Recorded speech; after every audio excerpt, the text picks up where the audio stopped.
তোমার কথা অনেক মনে পড়ে, আর সেটা কোনো বিশেষ কারণেই না, হঠাৎ করেই মনে পড়ে।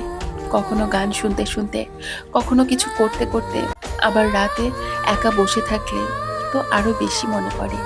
মনে হয় তুমি থাকলে কত কথা বলা যেত, কত কথা শেয়ার করা যেত। ফোনটা হাতে নিয়ে তোমার নামটা দেখলে মনে হয় একটা মেসেজ দেই, কিন্তু আবার ভাবি তুমি হয়তো ব্যস্ত, তাই চুপ থেকে যাই।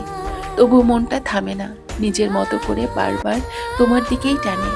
দিনের শেষে যত ক্লান্তই থাকি না কেন, মনে হয় তোমার সাথে দুটো কথা বললেই সব ঠিক হয়ে যেত। যতই লুকাতে চাই, মনকে বোঝানো যায় না তুমি না থাকলে হাসিটাও পুরো আসে না, কথাগুলো জমে থাকে। সত্যি কথা বলতে তোমাকে ছাড়া অনেক কিছুই অসম্পূর্ণ লাগে। তাই যতই দূরে থাকো, যতই চুপ থাকো, আমার মনে শুধু একটাই কথা ঘোরে, তোমার কথা। সত্যিই খুব মনে পড়ে।